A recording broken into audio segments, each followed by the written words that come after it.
All right, man. Welcome, everyone. This is the 15th episode of the Do No Evil, Speak No Evil show, where I interview awesome people doing positive things in the local community. I'm your host, Blair Neher, a.k.a. the Chief Primate. Today, my guest is Larry Hancock. Larry is the founder and chief coffee roaster of Legacy Coffee. Legacy Coffee is a local-run company right here in Central Virginia, right out of Hopewell. Legacy has a unique approach to giving back while creating a great product. So thanks for being on the show today, Larry. No problem. Thanks for having me. So actually today I'm kind of the guest because we're sitting in your building, at your coffee bar doing this. So that's pretty cool. And this is an awesome facility, man. So talk just a little bit about the building itself and some of the historic pieces to it. Yeah. So one thing that's pretty cool is not many people know how much history is actually in Hopewell. So Hopewell is the longest surviving English settlement, actually. So about 10 years after Jamestown is when it was established. Obviously, Jamestown's not inhabited. It's more of a tourist attraction right now. But there's literally family lines that you can trace back from the early 1600s. So I didn't realize how old Hopewell was. So, but that's also cool because this building we're in right now is it's from 1920. So it's a 1920 historic brick building. So all this brick is original, labor of love for sure. So me and my father hand sealed this brick. There's some really ugly flooring that we use a concrete grinder on, and oh wow, so you that can sounds imagine. like fun. Yeah, so we came in here and I had a vision and I knew what I wanted to see, and it definitely was not in its current state. You had to be a dreamer, so it was fun seeing it where it's at now. But it's been a lot of weird, cool, crazy things since then. So if a little bit about the history of the building is that there was they were called the Abrams family. So I when I tell the story, I almost in my head picture it as a black and white reel of this old family and these crazy handlebar mustache even, right? And they were a well-known wealthy family in the area that put Hopewell kind of where it was, but there was this, it was called the Great Fire of Hopewell. If you Google it, I swear, everything was wood down here, so it just knocked it all out. Yep. This building was brick, so it stood strong, and they were smart. They created the Walmart of the day. It was a hardware store. Okay. And they made bank, so this building was pretty instrumental in rebuilding Hopewell, and that was a hardware store. And then you kind of fast forward to the 40s and the 50s and stuff like that. Apparently, it was a pawn shop. So if you went to high school here, you would have gotten your band equipment back in the day. And sold it when you were in college. And sold it when you were in college because you're done with that. And it was no longer cool, right, to be the band geek, I guess. I was never a band geek, but I would know. And so you had that. It was a tech company at one point back in the early 2000-ish range. The most notable company was called Victoria's Attic.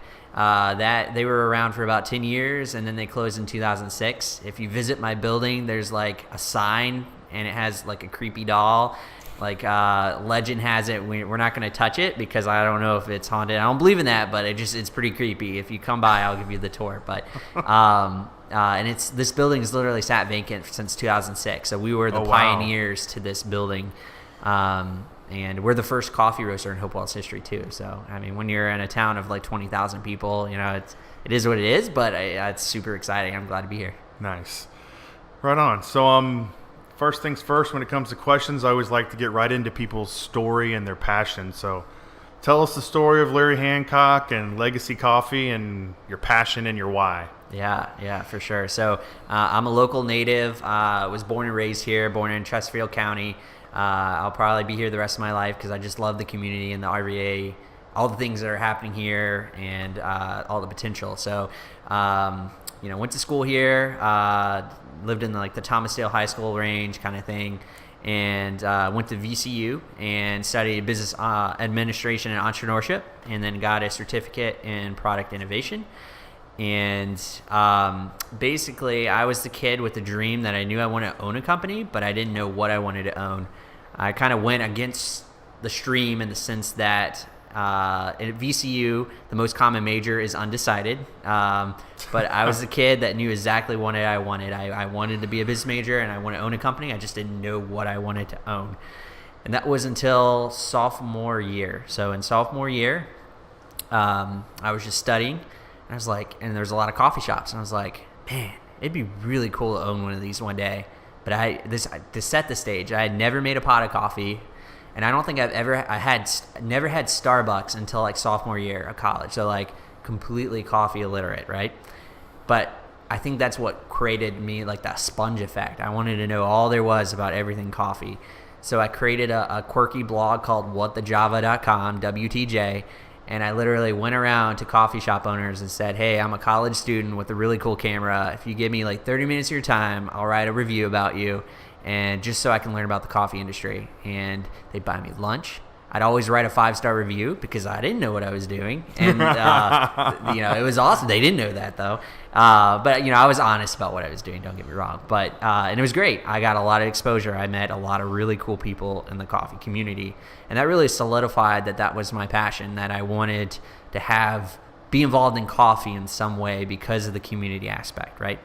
And but I learned it costs a lot of money to open one of those things. I'm like, well, what am I going to do? So that kind of idea was on pause for a while of opening a coffee shop. I've done some cool things. When I graduated VCU, I started, it was a company called Connect Cup. And at VCU, you have like a business plan competition, like a Shark Tank style kind of thing, and that's how you get your final grade. I ended up winning that, class of 13, and won a big check, and was in the Richmond Times Dispatch for, it's called Connect Cup. And the idea was it would connect local coffee shops with nonprofits using blank white paper coffee cups, using it as a creative canvas to bring, this creative stuff. So that was kind of like my first startup in the, coffee scene kind of thing. But how, what does this all have to do with legacy, right? So one of the trips that really impacted what I'm doing here in Hopewell specifically, I didn't take a trip up to Cancun or I didn't go to Jamaica. I took a trip up with my co-founder at the time to Ann Arbor, Michigan, to visit a business called Zingerman's. And Zingerman's, to keep this story kind of condensed, was there's a guy named Ari and his friend who started a deli back in 1980. It was near like the University of Michigan. There wasn't a whole lot of food options around there, especially local. So he's like, you know what? I'm really into like local meats and cheeses. Let's open this. So it was called Zingerman's. And the community was like, man, this is awesome. This is like really quality. Like we need this in the community. And they started getting traction. And then people in the community was like, man, you should open like a bakery. And he was like, well, that sounds awesome, but that's not what my passion is. Mine's meats and cheeses. How about this? I'll help you with the branding, the capital, and all that good stuff. And you just go do what you love. And fast forward to today, and how I tell the story is there are about 16 community-owned businesses, which means they were employees at one point, and they kind of pursued their passion, but maybe they didn't like the business side of things. And they're about over a $50 million company, right? So I was like, that is awesome. They were even supportive of us. We just took a random trip, and I got to meet the head roast master. That's their title. They get cool titles.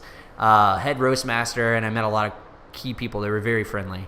So that community and business model mindset really impacted my business model for legacy, right? Mm-hmm. So that's kind of ingrained in our culture of, our tagline is we're not just creating a legacy for ourselves, we're creating a legacy for our community.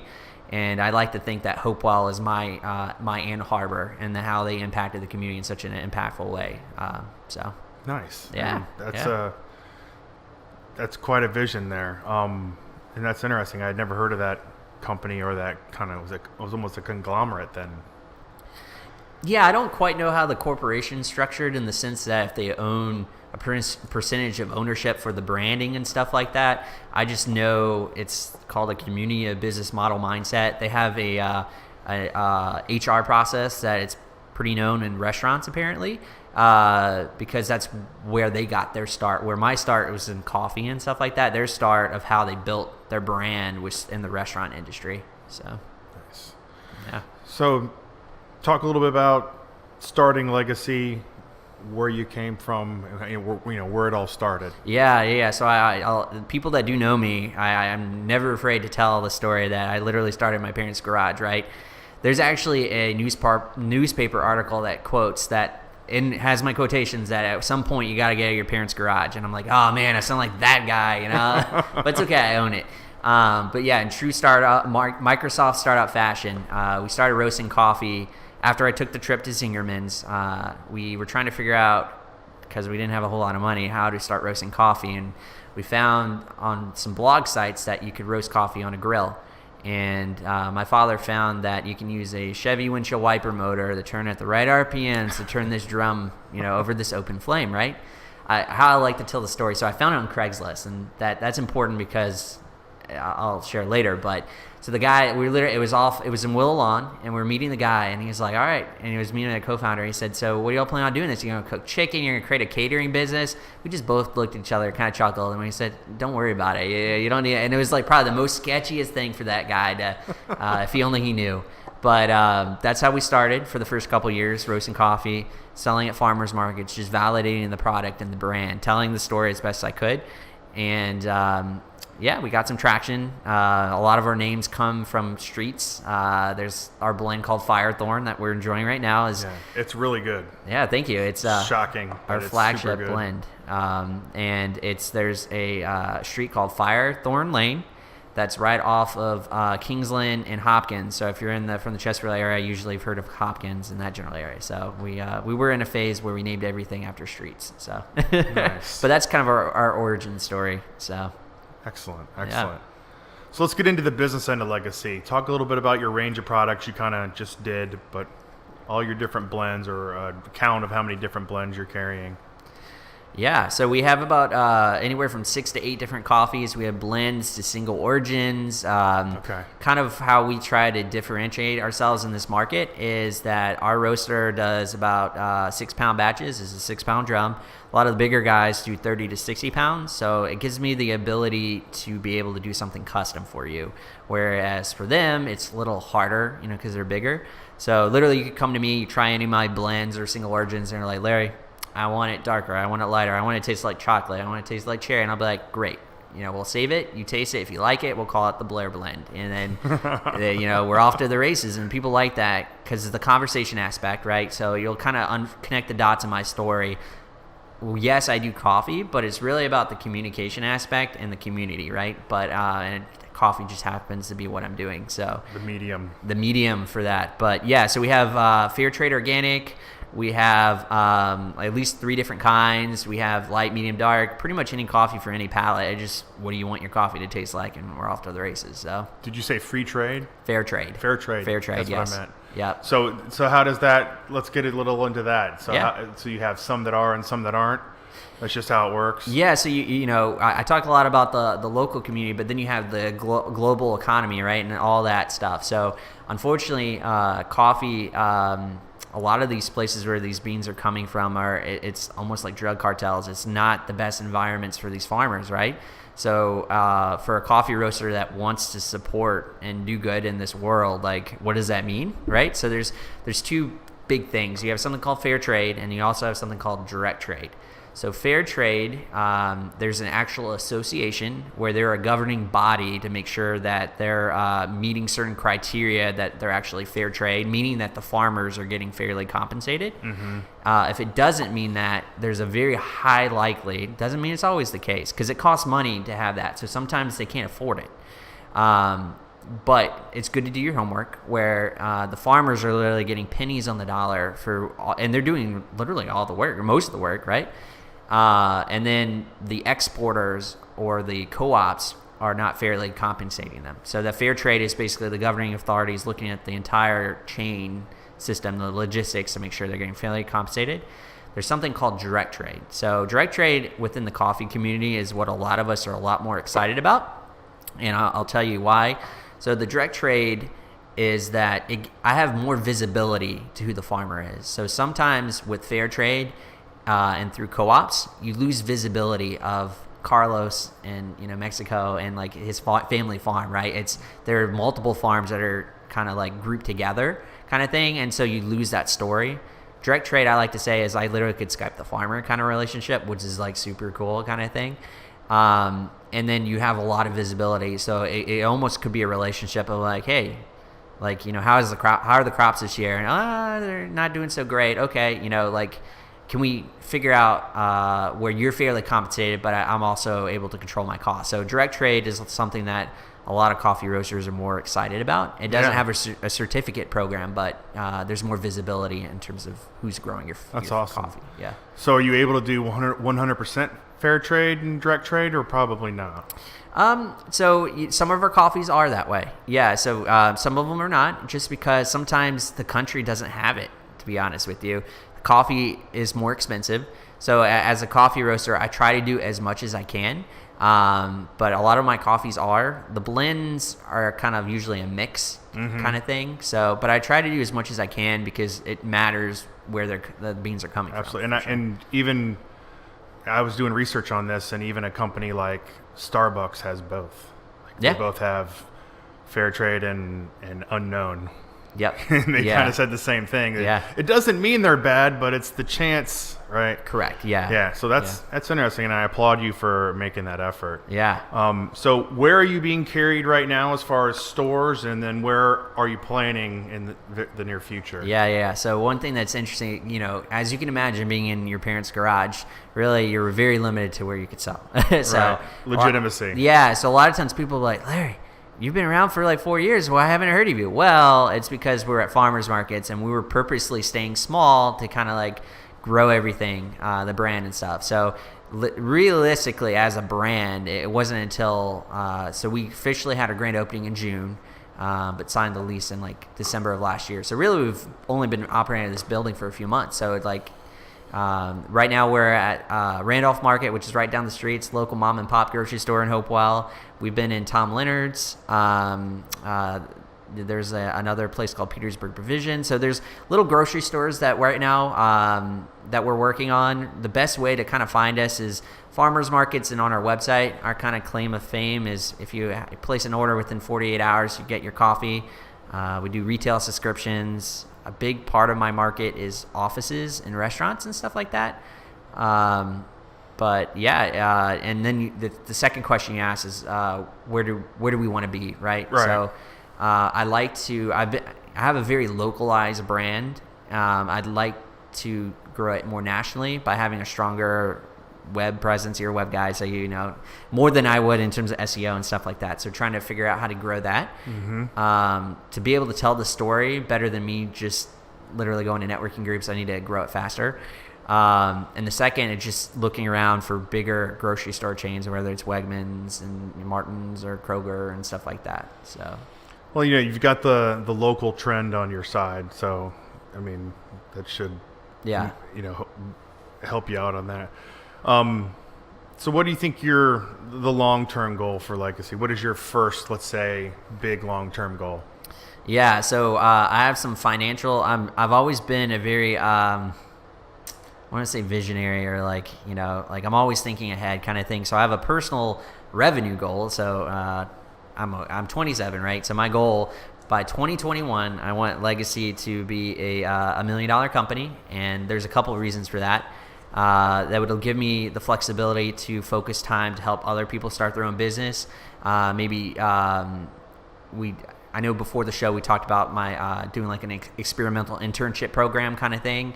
And I want to build that, kind of thing. But there's a couple of revenue milestones I need to reach before I'm able to help the community in that aspect kind of thing. Gotcha. So you have that. That's my long-term vision. But at the end of the day, my dream is still to have that coffee shop. So I'm hoping also, within a few years, I'll be able to have a Legacy coffee shop. And then I have the coffee roasting side, so I have the manufacturing side down, right? So it's just a matter of growing that brand. But really at the heart of it, and I mentioned the community business model mindset, right? And maybe this is another question that you're going to ask, but this could be a good segue, is I want Legacy to be able to be a vessel to help grow other brands underneath it for people's passions, right? So, in a perfect example, and my cousin used to be a Synapse member. He owns Legacy Chess Academy, and he was on Virginia Currents, and he does stuff with Henrico Pals. But what's cool about what he does, he started his Henrico Chess Club, and his passion is using the game of chess to teach people life skills, specifically for the youth and that are in underprivileged areas, to give them a life skill, right? And he started his Henrico Chess Club, and was like, cousin, you know, you have so much potential. Like, you know, if you rebrand it as an academy to tell your story better. So Legacy Chess Academy. So like going back to the Zingerman's kind of mindset kind of thing. And then his girlfriend is into yoga and therapy. So there's Legacy Therapy, right? So I'd love to see that grow over the next few years too. So if someone has a passion, like I'd love to help them with their business plan or financial projections to help them grow. So yeah, awesome, man. Thanks. So these next set of questions are for all my coffee nerd friends out there. So let's get into the science of roasting coffee. Yes. So talk about your purchasing process, not so much who or where, but the decisions that go into your selections. Yeah. So not as much on the who or where. So in terms of purchasing decisions, there's some, I wish I had the piece of paper, but it's called a flavor wheel. So literally it's we're part of the Specialty Coffee Association of America, I believe. That's the acronym. But it starts with a conversation of what you want your coffee to taste like. And every country has different flavor notes and stuff like that. So once you kind of figure out what you want to taste, then you start getting what's called green coffee samples. And you get them shipped to your facility.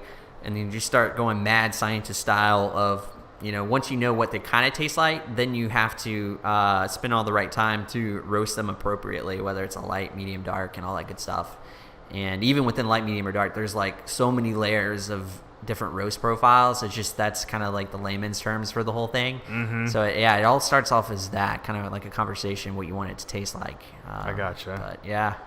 Yeah, so go ahead and get right into the, you know, if you can keep it under an hour, detail the coffee roasting process. And I'm sure it's, you know, not just 3 settings, light, medium, or dark, like you said. Cool. So profile means yeah, how much it's been cooked, at what temperature. Yeah, so one thing that a lot of people don't know about, you know, starting with the farms, right? So like, we'll start there. So oftentimes people are like, well, Larry, how can different coffee taste like different things? Because when I first started, people are like, yeah, if it grows next to a citrus plant, it's going to taste like a citrus. I'm like, what is it that the bean just like absorb the orange or something? I don't understand. What does that even mean? So I've been, you know, as you do more research, and I call the coffee industry a rabbit hole. So basically when I'm at farmers markets, I'm like, how far down the rabbit hole you want to go? Like we can go like super nerdy, or like we can stay really high level, you know, kind of thing. So kind of go a little bit down the rabbit hole. So in terms of how different coffees taste like different things in certain countries, it depends on elevation and the soil, the pH of the soil. So the best way I know how to describe it, Ethiopian coffee, for example, right? So they're usually known for acidic, citrusy flavors. And if you were to do research, their soil is probably very conducive to do more citrus type plants. So it's not that it's absorbing like the citrus plant. It's just that, you know, the pH in the soil is conducive for those kind of plants. So it just, it all goes down to the science of it that I still don't completely understand. That's at layman terms kind of thing. So anyway, so once you figure out which country and the elevation and the pH scale of how it factors into what you want to taste, you have to process the coffee. So the coffee is actually a fruit, and it's called a coffee cherry. So the coffee cherry, you can make teas with it. It's a berry, and the coffee bean is the seed. So we're literally drinking coffee seed juice, if you want to put it in that way. So yeah, but it starts as a green. A lot of people are like, it doesn't come as like a brown coffee. No, it's green. And to process it, to take away the coffee cherry from the seed, you have to there's wet processing, where basically it's like a fluid bed of water, and it's called depulping. So getting that red, it looks like a cherry, you know, like cherry from the seed. The second way is more of a natural process, where you literally put it on concrete slabs, and it naturally dries out of it. It makes it kind of ferments a little bit, so it makes the coffee taste pretty interesting. And then you got something called honey process. And honey process is a combination of the wet process and the dry process. And it makes it's more expensive because there's a lot more labor in terms of it, but very interesting coffee comes out of that, right? So you have that aspect of it when you're, you know, depulping it and getting to the coffee seed. And then from there, you have coffee exporters, and they're the ones that are literally getting out of the country and putting it in burlap sacks. and to get it into the U.S. So I'm on the East Coast, right? So one thing I didn't know about it is I work with a coffee importer, and the major ports are in New Jersey and Florida. I didn't realize that literally, as long as it's in the port, you can have thousands and thousands of pounds of coffee within like 2 days. I'm like, holy crap, that's faster than Amazon, and I get cars worth of this stuff.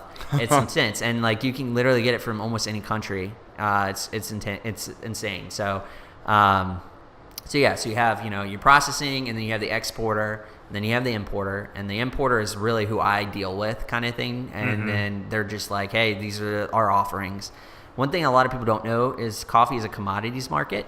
So literally, they could give me a price, and then there could be like a civil war in like Ethiopia or Brazil, and the price literally could double within seconds because it's a commodities market. My first order, for people that think about getting in the coffee industry, I'll tell this funny story. So I was ordering my first batch of green coffee, and I had saved the exact amount. I called them that morning. They're like, it's going to cost, we'll call it $1,500.23, right? I got the exact amount of money. I think I borrowed it from friends, family, the whole whatever. I got my pot of money together, and I called them.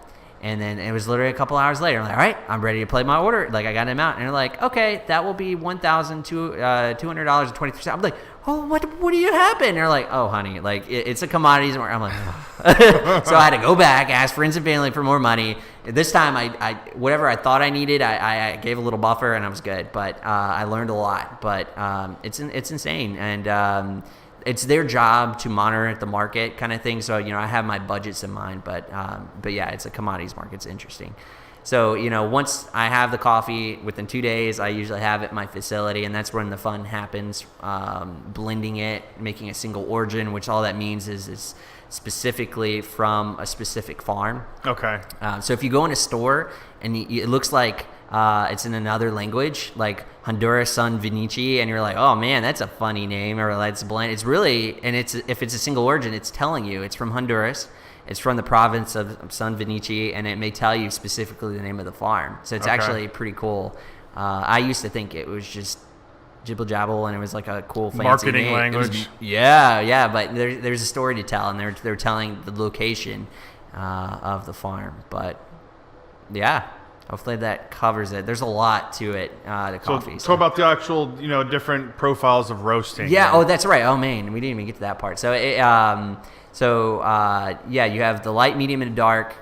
When you're roasting coffee, there's 3 cracks, and roasting coffee, it literally sounds like popcorn. And what I mean by that is, as you're applying heat, the beans are expanding, so they're very dense.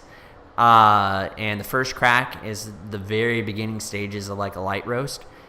Second crack is like a full-bodied, like medium roast. Third crack is you better watch out. You're about to have like a coffee fire, which was not fun. We had that happen once. And then so coffee uses all your senses, right? So it's using your sight. There's a little display where you can see the different variances in the roast profile. It uses your scent because you can smell it, and you want to always make sure that it's where you want it to be. And then sound, like I mentioned, with the cracks. So that's interesting. So it's the coffee makes the scale 1, 2, 3. Coffee is its own animal. It knows what it wants, right? It's it's interesting. It's crazy. It's all time driven, right? And so it depends on humidity. So like if the humidity is different, or like if I turn my back literally for a couple of seconds, I can miss where I wanted it to be. Fancier coffee roasters are driven by a computer, so literally it'll adapt. But everything we do is very manual. Like people know about our stories, hand stamped, hand write, hand bagged. Like we pride ourselves in being a very authentic brand in that way, but it takes a little bit extra work. But yeah, it's fun. Every roast is different. So different beans get different profiles. Absolutely. And depending what you want out of them, it's a lot more complicated. Stand heat a lot better. Ethiopians are more light because they're a little bit more delicate, and if you take it past like a medium or dark, it just doesn't taste as good as it could, right? And so every bean. So different types still have a different range that they play best in. Absolutely, yeah. And usually, so we're part of the third wave coffee movement. We're specialty coffee, right? So to be specialty coffee, you're green. So there's something called a Q grader, right? So like it's literally this Q grader's job all they do is grade coffee and taste coffee. What a job, right? That's awesome. And they to be considered specialty coffee, it has to be I believe I always forget the number. It's 80 and above. So anything that's under that, it's not specialty grade. So like your McDonald's and your this, that, and the other, are not specialty coffee, unless they do a limited special release. And what that means is they got green coffee that. That's all right. Oh, they're reconnected. Okay, all right. good. All right, We're just good. a blip. Just a blip. We're green again. Cool, Okay. cool.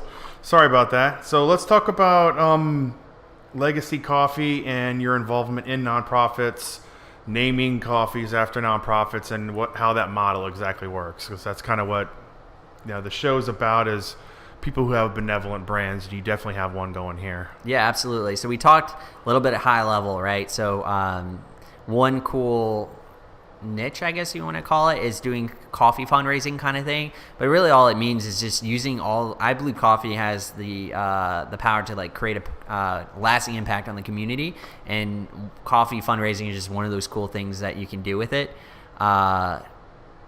If people are wondering what that kind of means kind of thing, so I didn't talk about my logo, right? So the logo is not a throwing star. It's basically the cooling blades on the roaster. What's really funny is our roaster only has 2. The bigger ones have 3. I'm just like, guys, once we get bigger, just see the grand vision, okay? It's the vision. It's the vision. But I'm all about symbolism. So, like, each of those 3 things stand for, like, the 3 C's of our business. And the 3 C's are Christ, coffee, and community. So Christ is our why, coffee is our what, and community is our who. And the coffee fundraising is... And, they're helping the community, right? So it's in line with the 3C pillars. One example is we did a custom blend for the Cameron Gallagher Foundation. Okay. And it's called Cameron's Blend. So that was really fun. For people that don't know, just to tell a little bit about it, is the CKG Foundation, they help fight teenage depression and anxiety, and they do the Speak Up 5Ks. It's also David Gallagher, who's named after his daughter, who she was running in a 5K in Virginia Beach, and she collapsed and unfortunately passed away. Yep. And then when they found her diary, they found that she was struggling with teenage depression and anxiety, but she was planning this big 5K to try to get that was her way to positively combat anxiety, right? And so they helped her finish the race by doing that, and they've been holding that. And then the Dominion Payroll is another business that he owns. It's heavily involved with it, right? So what was cool about what we did is the Dominion Payroll folks actually designed the logo for the front and the back. We had a taste testing there at their building, so we had like 20, 30 folks come by and taste. And then, that was Cameron's blend. How I like to tell the story is Cameron, like Nutella. So we tried to use a coffee blend that, had chocolatey kind of like, I don't do flavor coffee, okay, guys? Like hazelnut, like, all right, you can put that after the fact. We don't do any chemicals or anything like that. But we wanted a blend that if you added hazelnut creamer, it kind of reminded you of Nutella. So I gotcha. So we did that and kind of tell our story. But it's also cool is $1 of every bag sold goes back to the CKG Foundation. So we're just starting it out, but there's so much potential. Absolutely. I've done it for my church. Beacon Hill Church, where it's called the Beacon Hill Blend, where they use as a fundraiser to raise to go on a mission trip to Haiti. So churches have been a great fit too. So yeah, Nice, excellent. That's awesome, man. So a little bit about we're in Hopewell, and my business kind of got its start down here. Cool. My original business partner was good friends with Andy Clark, who is kind of the man about town down here. He works for Ligon Jones. He's, one of their big agents, an insurance agency, but Andy knows everybody. And so they were roommates in college or friends in college. So Andy started helping us build our business by throwing clients our way. And I have several clients down here still. And the first nonprofits that I was able to work with are down here as well. So I do the That's website cool. for Historic Hopewell Foundation, the United Way down here. The City Point stuff. I'm familiar with all those organizations because I've been able to lend a hand, as well as FOLAR, which is Friends of the Lower Appomattox River, and they do cleanup and fundraisings and build bridges and stuff like Yeah. to kind of help that that park and that area grow. So it's a very interesting town where it's definitely got some gems, but historically it's a town that's struggled. Yeah. From the fire to they've had chemical plant problems. They've had water contamination down here. They had a huge police corruption down here 5 or more years ago. Yeah. And so it's a town it's fighting. There are a lot of people fighting for it, and Prince George is growing like crazy, and I think that's helping Hopewell. So talk about your take on the challenges of Hopewell, because it's not talking bad about the town, but it is what it is. So talk about your take on it, and then kind of I know you're working on a program to help here specifically.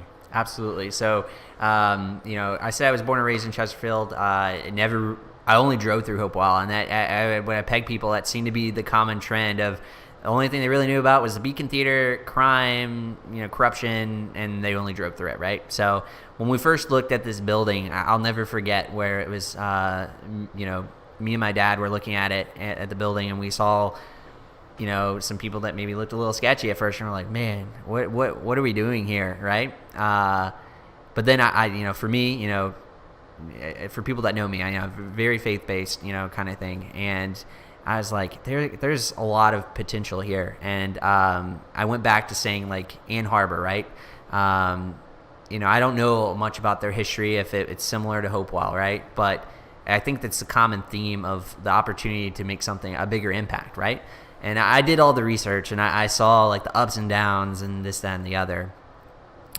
So I quickly, how I combated that, though, right, is there's the Hopewell Downtown Partnership. So basically, it's an association where there's other like-minded small business owners down here, and we see, we know the history, right? But we all are in it to see a positive change in the impact. So that's one way we're trying to combat that, because if you have that strong foundation, only good things can come out of it if you just keep doing the right things as much as you can. I quickly wanted to get connected with, like, the local churches. Like I said, the Beacon Hill Church that we raised mission funds for. They meet at the Beacon Theater. One thing that is cool for me and it's a small impact, and I don't take any credit for it, but those people that I mentioned that I thought kind of looked sketchy at that time, we hold community groups on here on Friday. So just food for people that need it, and study the Bible and all that good stuff. And those people that I saw in the street corners, they were coming to my small group, and so I know them by name now. So it's like we're trying to flip the books, right? So just getting to know the people. At the end of the day, they're people, So that's been how I've been trying to do that on a small scale, right?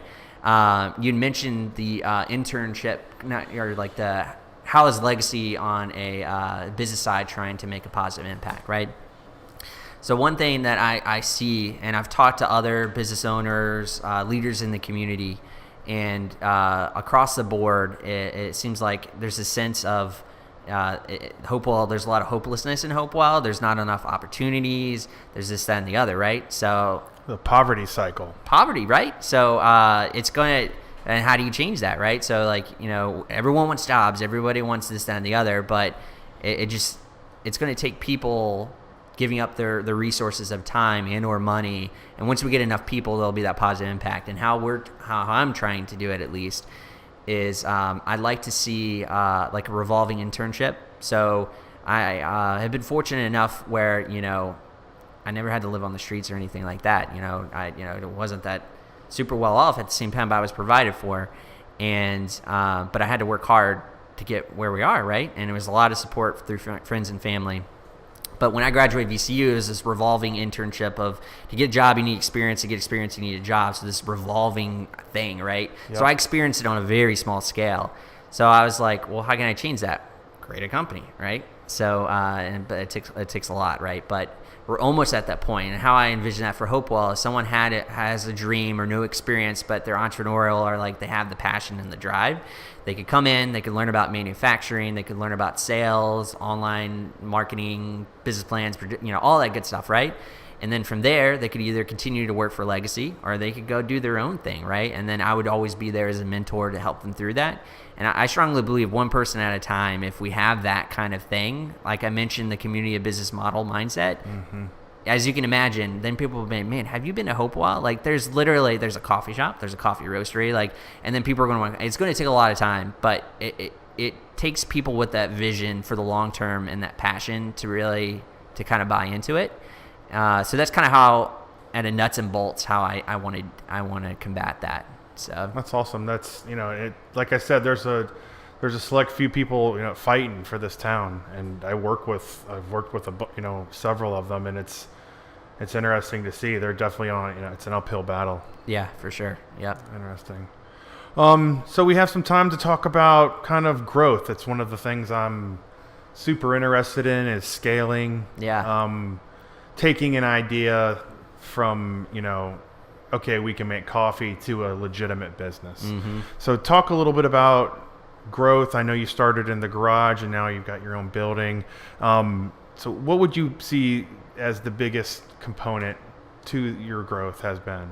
Yeah, so some of it, I'm in the trenches in the sense that I can, for the entrepreneurs that are watching and stuff like that, if they are more successful than I am, I would love to get coffee and get your feedback. And if you're not, like, let this be a think through it before you just think you have a great idea. So, coming from the garage to like this building, I never had overhead. My parents didn't charge me, it's like, so it's been interesting being here. We have seen an increase in sales, but not necessarily, whoa, it's been amazing kind of thing. So it's been interesting growing that and trying to figure out, like, having overhead. What does that mean? And this and the other. So that's been interesting. But having the building, it's open opportunity. So it was kind of necessary evil, I guess. Very much in our growth plan is I'd like to be known as a brand that does more of the coffee fundraising stuff, right? I want to be known for the positive impact we're having, but I see a lot of what we're doing is getting the buy-ins from, like, retail subscriptions people, right? So I would love, in the growth strategy, if people buy on their website for $15 a month, for example, they get the Cameron's blend, and then, like, they get it delivered every month, and then $1 goes back to the nonprofit of their choice, right? So, like, it's a win-win-win. It's about the same price of what they'd buy for specialty coffee anyway. Helps me, stay afloat, and it helps the nonprofit. That would be, like, the perfect scenario, right? But yeah, so it's just been figuring out, like, in terms of growth strategy, I think the hardest part is, if you're passionate about what you do and you have a good story, right? Like, how do you get that story out on a wide scale on a very small budget?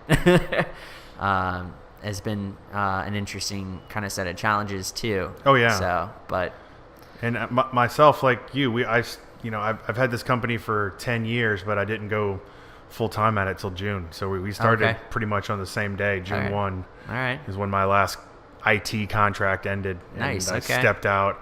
But growth is something that's very much a part of my life right now. I'm trying to figure a lot of things out. So I'm always trying to pick people's brains. I cheat and I use these interviews as... Can I reverse the question? Is that allowed on the show? Absolutely. Okay, cool. So I'm curious of how, 10 years of growing it, like, some people would see that, like me, like, I've been doing this for about 4 years, going on 5, but some people would be like, that's too long, man. But, like, how did you know, like, what was your point of, did you accumulate enough sales where, like, all right, now I can supplement my income, or is this like, I'm tired of working this? Like, how'd you know when to make the switch? I just kind of been plucking along on it for so long, because as a corporate IT guy, I refused to go in. I worked remotely. If I told them if they didn't like it, replace me, and they never did. So I was kind of always at home. And so I had time, because big shocker, IT jobs don't take 8 hours a day unless you're sitting there coding.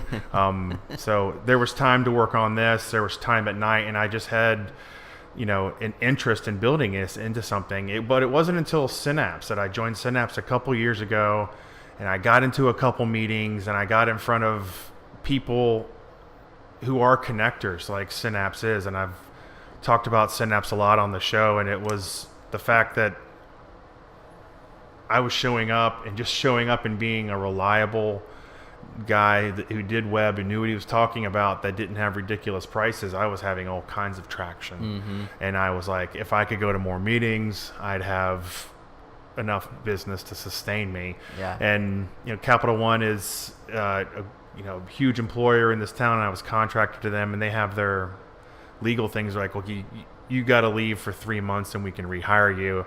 And I was like, yeah, I think it's time. I'm not coming back.